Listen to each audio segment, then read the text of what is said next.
When parents say, "I'm just trying to help," kids often hear pressure instead. Hi everyone, I'm Carl, and welcome back to Raising Thinkers. Every week, Raising Thinkers breaks down powerful ideas from a book to help you think, learn, and grow at any stage of life. Today, we're going to talk about a book called Nonviolent Communication. This is a book I've been recommending to people for many years. The author is Dr. Marshall Rosenberg. Right at the beginning of the book, there's a scene that is incredibly powerful and shocking. As an American, Dr. Rosenberg actually went to Palestine to give a talk on nonviolent communication. Just think about that for a moment.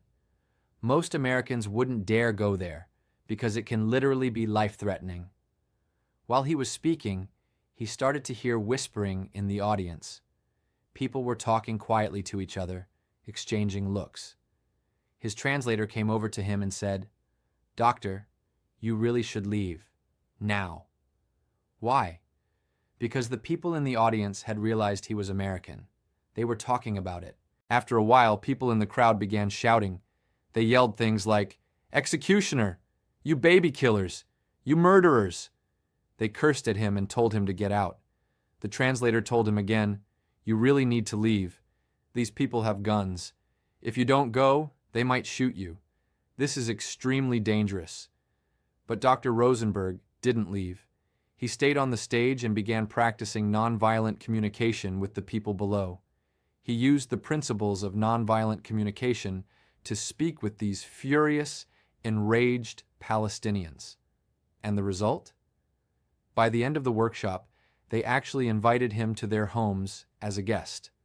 That's almost unbelievable. I found this exact passage in the book, and I want to walk you through how he managed to do this, how he managed to calm people who were literally shouting at him to get out. When those men were angrily yelling, "Get out," and calling him a murderer, what did Dr. Rosenberg say? He said, "So, are you angry because you want my government to change the way it uses its resources?" Notice this. Everyone is furious, and he is guessing why they are angry. And clearly, his first guess is wrong. Someone in the audience shouted back, "Damn right I'm angry. Do you think we need tear gas? What we need are sewage pipes, not your tear gas. We need houses. We need our own country." You can hear how intense that anger is, right? This kind of rage is not something we usually encounter in everyday life. Dr. Rosenberg continued. He said, "So you're feeling angry because you want support to improve your living conditions and to have political independence? What is he doing here? He's constantly searching for the other person's needs, and you'll soon see how critical this is." The man responded, "Do you have any idea what it feels like to live here for 27 years with children? This was supposed to be a temporary refugee camp. Do you have any understanding of what our lives have been like all these years?" At this point, Dr. Rosenberg truly felt the anger behind the words. He said, "It sounds like you feel hopeless, and you want to know whether I, or anyone else, can truly understand what life here is like." Notice that everything he says is phrased as a question. The man replied, "You want to understand? Tell me, do you have children? Do they go to school? Do they have playgrounds? My son is sick. He plays in open ditches. His classroom has no books. Have you ever seen a school with no books?" This man was completely pouring his pain out. And this is actually a good thing. When someone is willing to talk to you, it means something important. They are expressing their suffering. Dr. Rosenberg responded, "I hear how painful it is for you to raise children here. This is called reflecting feelings. I hear how painful it is for you to raise children here." Then he continued, "Are you telling me that what you want is exactly what all parents want for their children? Good education, a healthy environment, and opportunities to play and grow?" The Palestinian man said, "Yes, these are basic human rights. Aren't Americans always talking about human rights? Then why don't you let more Americans come here and see what kind of human rights you've brought us?" That question came straight from the heart. Dr. Rosenberg replied, "So you're hoping that more Americans will understand your suffering and realize the consequences of our political actions? And if you pay attention, you'll notice something very important. None of Dr. Rosenberg's language contains judgment. He simply names clearly and precisely what the other person is feeling in that moment. And gradually, the man's emotions begin to calm. Finally, Dr. Rosenberg said, "That's exactly why I came here today. Would you be willing to tell me more about what's happening in your families?" And people began to talk with him about the problems they were facing, about their lives. Dr. Rosenberg explained why nonviolent communication can help address these kinds of issues, and at the very end, the same Palestinian man invited him to his home for a meal. That's the power of nonviolent communication. So, nonviolent communication can help us in many situations, but it isn't vague or abstract. It's actually a standardized, structured set of techniques. The first step of nonviolent communication is this. When you express yourself, you talk about feelings, not judgments. For example, imagine a husband who comes home late every night, always after 10 o'clock, and smells like alcohol. The wife is obviously angry. With normal communication, the wife might say something like, "Oh, you still remember how to come home? Why don't you just die outside and never come back?" Now pay attention when she says, "Why don't you just die outside?" Is she expressing her feelings? No. She's not expressing her feelings at all. She's just venting her emotions.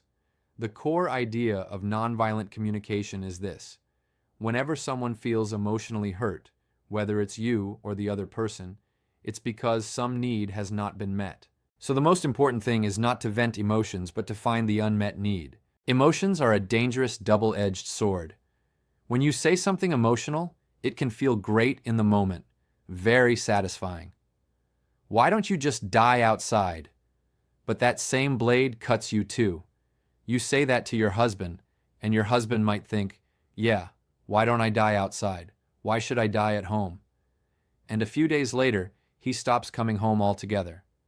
Violent communication often makes life messier and messier. So instead, you need to look for the need. That's why the structure of nonviolent communication goes like this. First, state a fact. "Honey, this past week, 5 nights you came home after 10 and you smelled like alcohol." That's a fact. Just the fact. No judgment. Second, express your feelings. "I feel really sad. I feel hurt. I feel lonely." These are feelings. Third, explain why. Your need. "Because I want our home to feel like a home. I don't want it to feel like a hotel. I want us to eat dinner together, talk together. That's what makes a home feel like a home." Then the fourth step, make a clear, specific request. What does that mean? "I'd like you to come home before 8 o'clock at least 3 nights a week, so we can have dinner together." How does that sound? When a wife communicates with her husband this way, the chances of arguments in that household drop dramatically. But if you observe real life closely, you'll notice something interesting. Most people don't know how to make specific requests.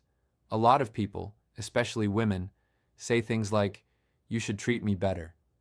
But what does treat me better actually mean? The other person has no idea. That's why I tell my friends, you have to make your requests specific. So even though these 4 steps sound simple, state facts, express feelings, explain needs, make requests, most people still can't do them. Why? Because we're controlled by the emotions of violent communication. That's why it's necessary to study nonviolent communication systematically, to understand where violence in communication comes from and how to replace it step by step. So what causes violent communication? The first and most important cause is moral judgment. When someone does something, we automatically label it. "You don't respect me." "You have no manners." Here's an example. You're driving, and a friend in your car takes a tissue and throws it out the window. You might feel uncomfortable and say, "Hey, don't do that. That's not appropriate." Your friend says, "There's nowhere to put it in the car." You can understand that. But now imagine you're driving, and someone in the car in front of you throws a tissue out the window.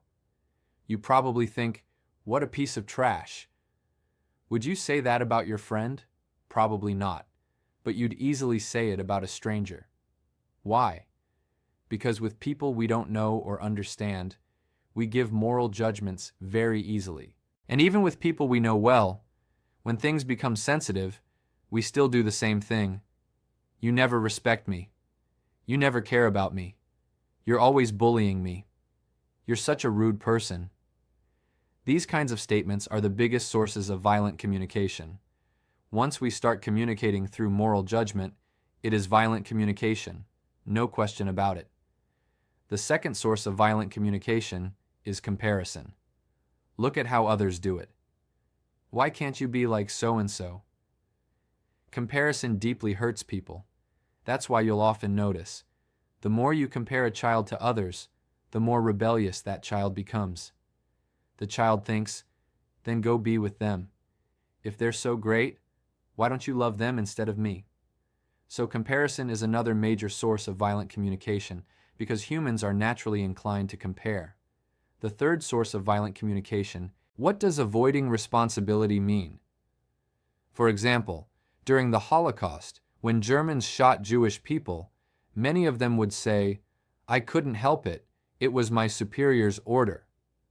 When a person doesn't realize they are in control, when they don't recognize that they can make a judgment, they can do terrible things. In real life, many of the terrible things people do come from this sense of, I have to. I know many people might be thinking right now, well, some things really are unavoidable. My boss asked me to do something, and I can't say no. I really don't want to do it, but the boss insists. Dr. Rosenberg faced challenges far greater than most of us. Let me read an example of a situation he encountered. Once, when he was discussing with some parents and teachers the dangers of avoiding responsibility, a woman angrily stood up and said, but some things you really have to do, whether you like it or not. I don't see anything wrong with telling children that they also have to do certain things. In this world, there are things you simply must do. Exams, math competitions, you have to do them. That's nothing wrong. You see, this woman was very strong-minded. She thought, what you're saying is nonsense. It's too idealistic. At that moment, Dr. Rosenberg asked, can you give some examples of things you really have to do? The woman replied disdainfully, that's easy. After leaving here tonight, I have to cook dinner. I hate cooking. I've had enough of it. But for the past 20 years, I've had to cook every day, even when I'm exhausted. He said, do you think this is really something you have to do? Many people can relate. Some things we simply feel we have to do. Then Dr. Rosenberg told her, I hear that you have been doing things you dislike for a long time. I feel sad about that. Notice what he's doing. First, he comforts her emotionally. I hear that you've been doing things you dislike, and I feel sad. He hopes nonviolent communication can help her find a solution. When a woman feels understood, she becomes willing to sit down and listen.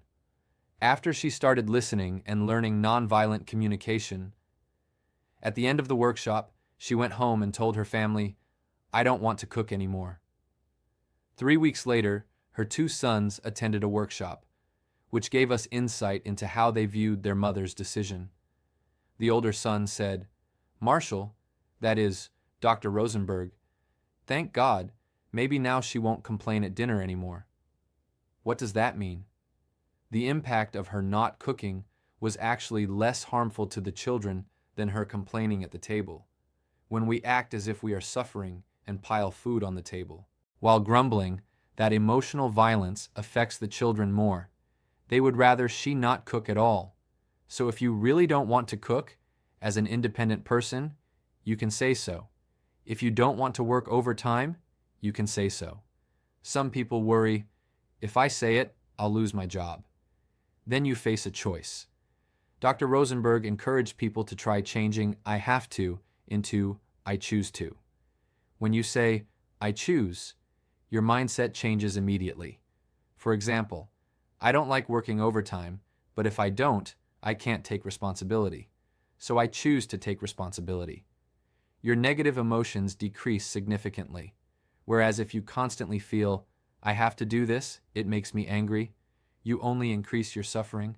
Sometimes I observe family members' emotions. If someone cooks or takes care of the family with joy, they don't feel exhausted.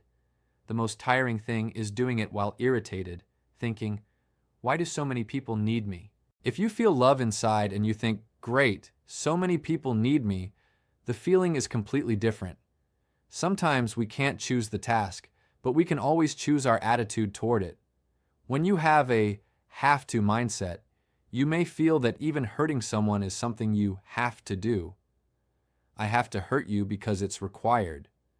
I once heard a mother share her parenting experience. She said that in high school, no matter how much her child resisted, she had to watch him closely until he got into college. She thought she couldn't relax during these years. But do you know how much this actually hurt the child? There are many ways to help a child succeed. If you study parenting well, you can guide a child to do something happily. When we insist, learning cannot be enjoyable, it's because we ourselves have never experienced joyful learning. This is called learned helplessness. You make yourself helpless, and you demonstrate helplessness to your child. Then you resort to controlling methods that inflict immense pain on both the child and yourself. The I have to mindset makes us increasingly violent and increasingly unhappy. The fourth source of violent communication is forcing others. What does this mean? Threats. If you don't do what I say, I'll do something. Fine, I won't deal with you. Many parents communicate with children like this. Fine, I won't talk to you anymore, ignoring or threatening them. So these four communication patterns are the most common sources of violence in everyday life. Now let's learn nonviolent communication. How can we solve conflicts in the world using nonviolent communication? The first step is observation. What does observation mean? It means looking at facts. We first need to distinguish observation from judgment. Sometimes, what we say is a judgment, not an observation of reality. When talking about behavior, you either state a fact, observation, or express a view, judgment. For example, I think your recent work performance isn't good. Is this a fact or a judgment? Clearly, it's a judgment. When someone hears, your work isn't good, they immediately become defensive. What's wrong with me? Then they may find countless ways to prove themselves right.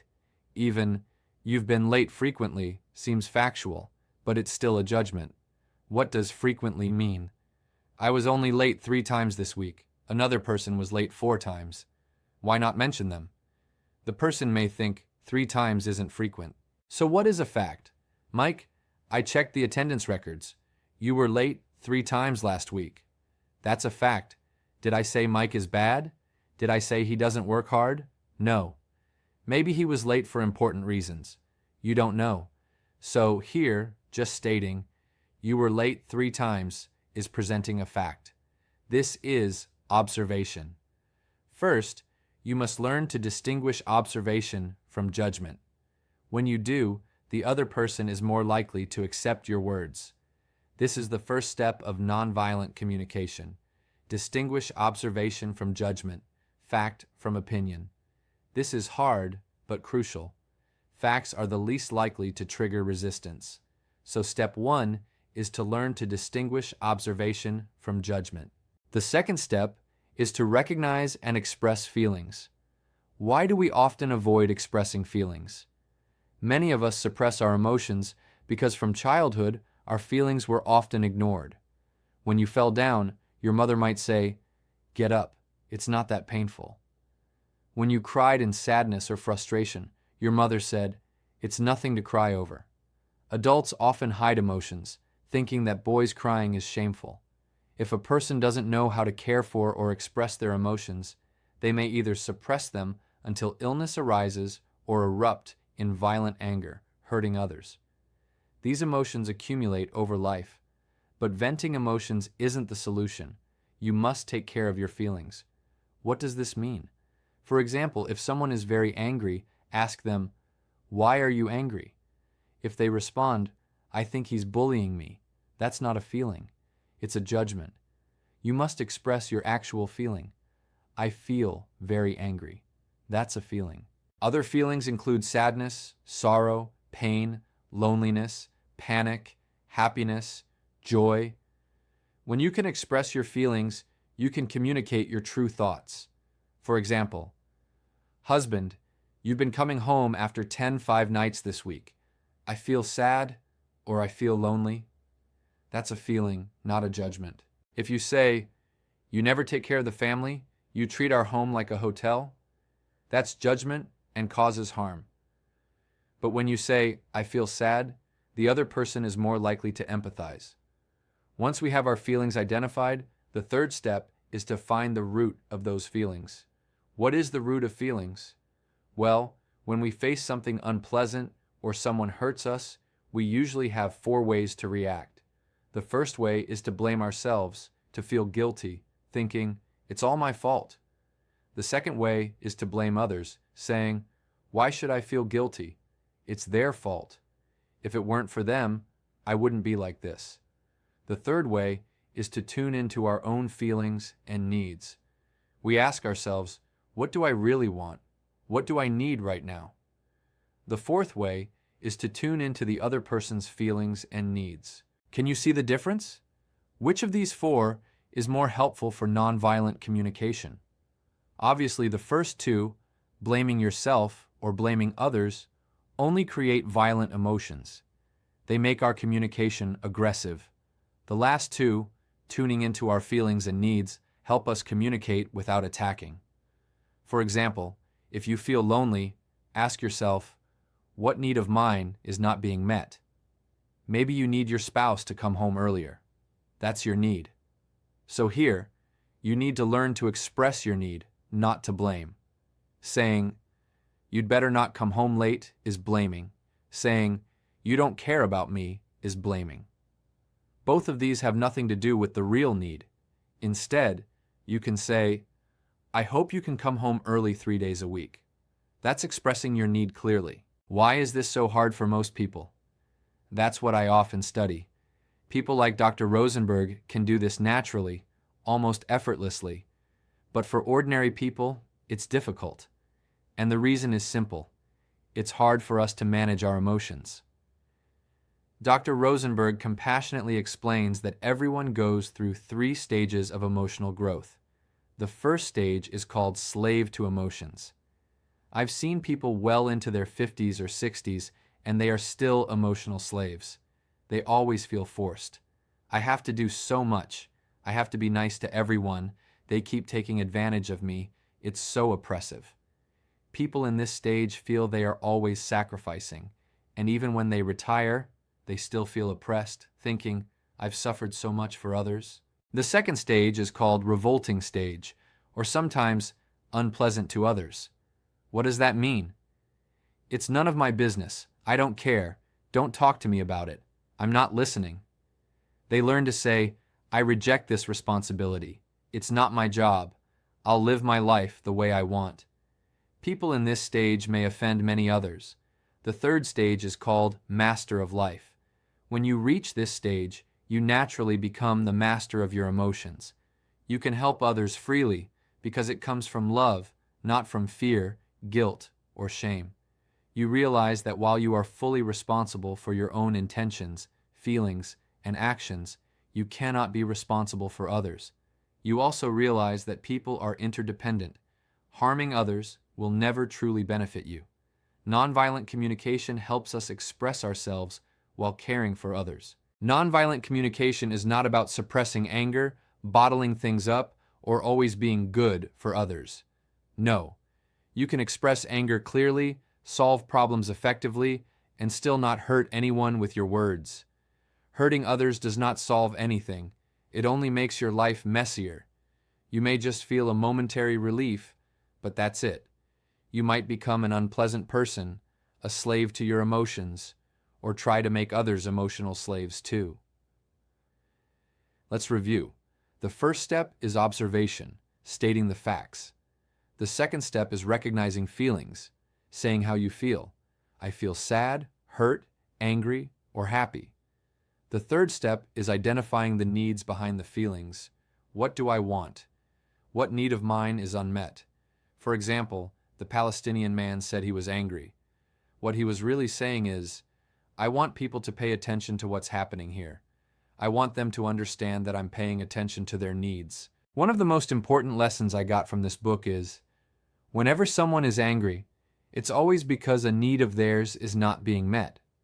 If your wife is angry, it's not because breakfast wasn't perfect. It's because a deeper need, like feeling cared for, is not being fulfilled.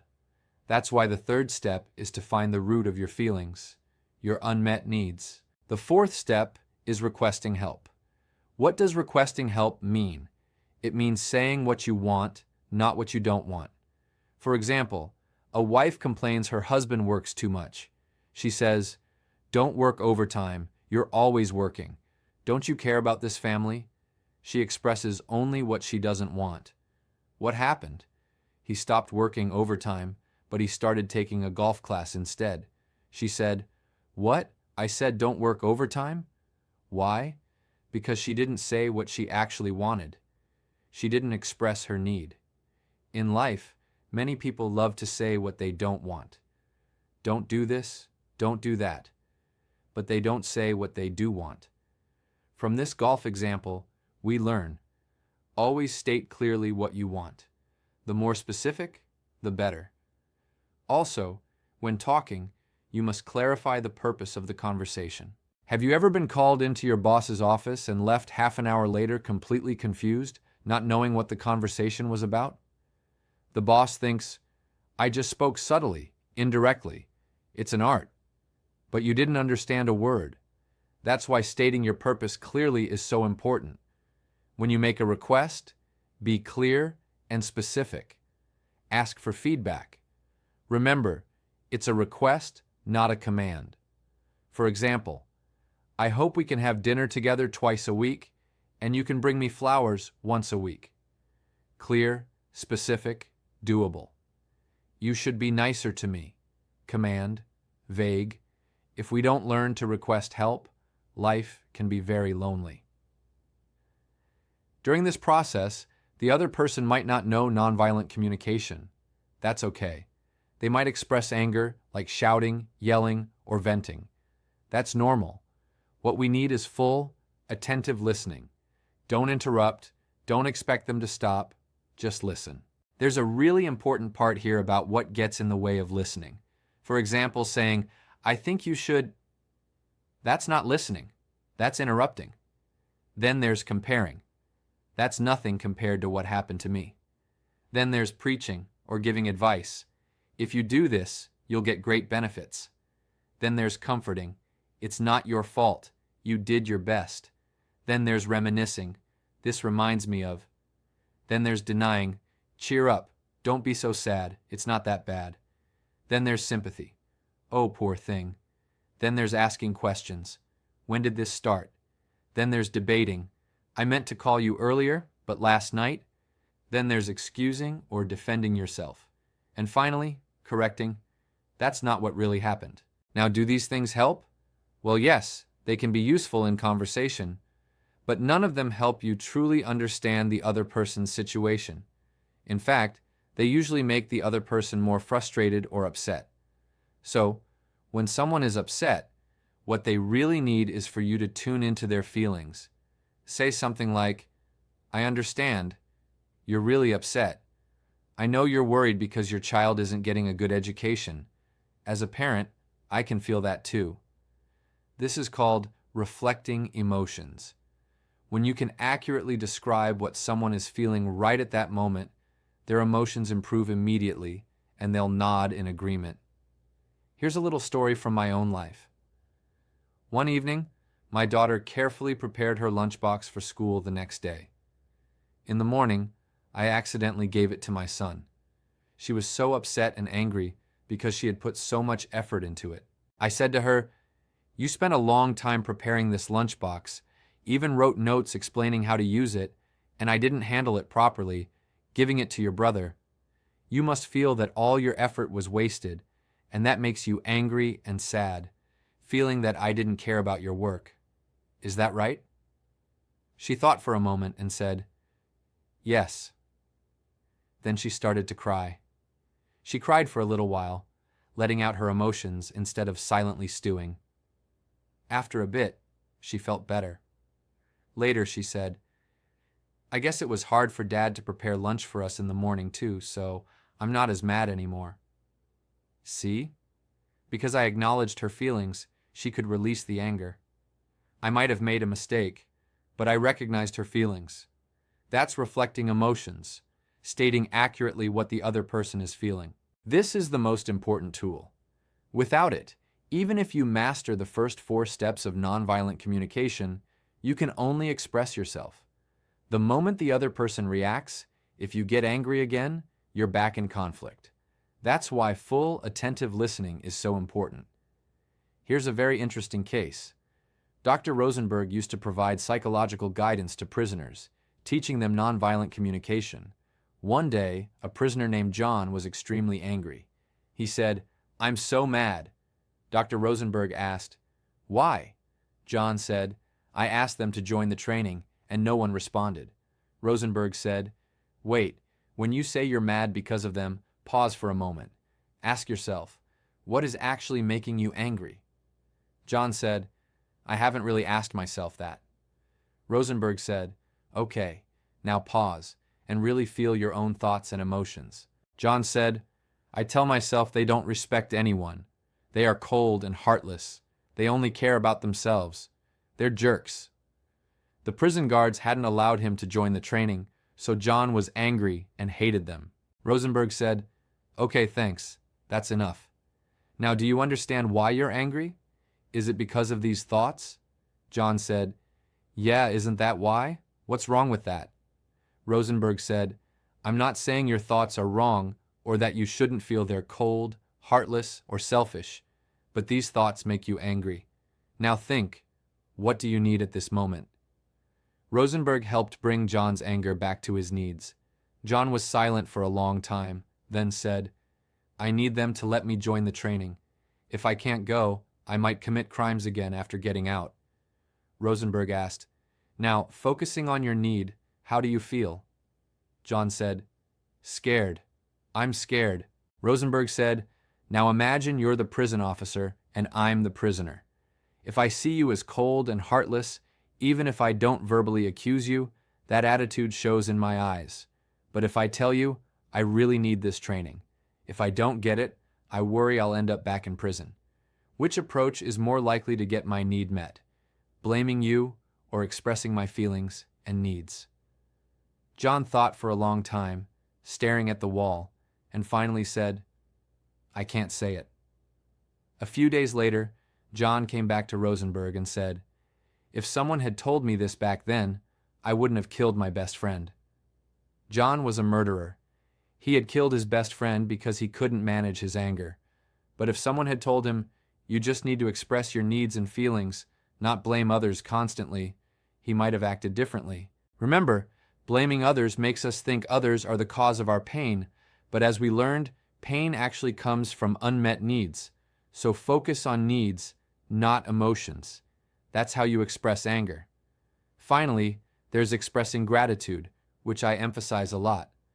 People should express gratitude more often. It makes society better. Expressing gratitude has 3 steps. State what they did. What actions improved your life? Explain which of your needs were met. Share how it made you feel. Say this happily to someone, and they will gladly repeat it.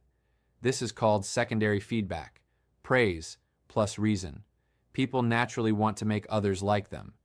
In early human societies, being rejected could mean death, so we're wired to seek approval. Expressing gratitude is a key part of nonviolent communication. Let's summarize one last time. Observation. State the facts. Feelings. Say how you feel. Sad, hurt, happy. Needs. What do you want or need? Request help. Specific request for action from the other person. When these 4 steps are connected, nonviolent communication is complete. At the end of the book, there's a story I love. Why is Dr. Rosenberg so empathetic? Partly it's family influence. His grandmother was a housewife during the Great Depression. Times were really tough. Everyone was poor. One day, she saw a homeless man crouching in their backyard. Most people would panic, but she calmly asked, "Sir, what do you need?" The man said, "Some hot soup, and if you have bread, that would be great." She said, "No problem," and gave him soup and bread. Then she asked, "Do you need anything else?" He said, "I want a place to sleep." She prepared a bed for him. When he woke up, she asked, "What's your name?" He said, "Jesus." Probably mentally unwell, eyes unfocused. Her son came by and she calmly introduced him. "This is Mr. Jesus." Mr. Jesus lived in their home for 7 years. They all knew his story, and they continued feeding him. It was just one more person to care for, a small gesture, but most of us wouldn't do it. Someone with a heart full of love, like Mother Teresa, naturally notices others' needs. This shaped Dr. Rosenberg. He studied Gandhi, and nonviolent communication is closely linked to Gandhi's nonviolent movement. So, I strongly recommend getting this book. It's a classic, one of the best books on communication you'll ever read. Thank you. Next week, we'll dive into a book that can help you become an expert in any field, no matter your age or background. Deliberate Practice. See you next week.